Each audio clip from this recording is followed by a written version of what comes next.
অসমৰ চাহ ইণ্টাৰনেশ্যনেলি যথেষ্ট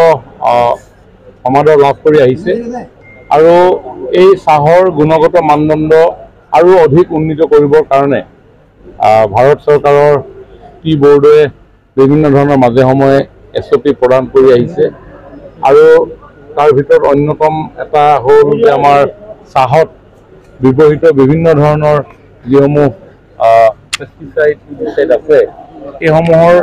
পৰিমাণো সঠিকভাৱে আমি খেতিয়কসকলে প্ৰয়োগ কৰিছে নে নাই এই বিষয়টো সজাগতা সৃষ্টি কৰিবৰ কাৰণে বিভিন্ন ধৰণৰ তেনেকুৱা বিধি নিৰ্দেশনা আছে কিন্তু আমাৰ হাতত টি টেষ্টিং লেবৰেটৰী নথকাৰ কাৰণে যথেষ্ট আমি সমস্যাৰ সন্মুখীন হৈ আহিছোঁ তাৰ কাৰণে মেড টিও কেতিয়াবা অপশ্যনত বিক্ৰী নোহোৱাকৈ পৰি থাকিব লগা হৈছে যাৰ প্ৰভাৱ আমাৰ চাহ খেতিয়কসকলৰ ওপৰত পৰে সেইকাৰণে অসম বটলিফ টি মেনুফেকচাৰ এছ'চিয়েশ্যনে এটা ইউৰোফিন্স নামৰ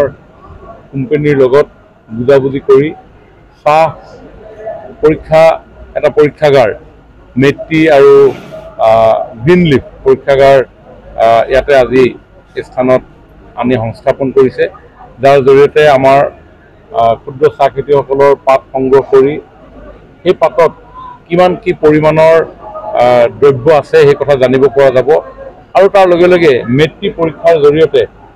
আমাৰ বিভিন্ন যি বজাৰ আছে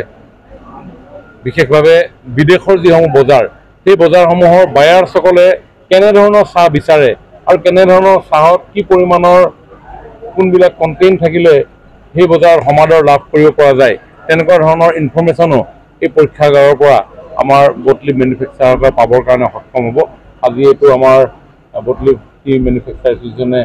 আনুষ্ঠানিকভাৱে এইটো উদ্বোধন কৰিছে আজি মোলৈ তালৈ নিমন্ত্ৰণ জনাই আনিছিলে মই আজি এই অনুষ্ঠানত উপস্থিত থাকি ক্ষুদ্ৰ চাহ খেতিয়ক বটলিফ মেনুফেকচাৰ এছ'চিয়েশ্যনৰ এই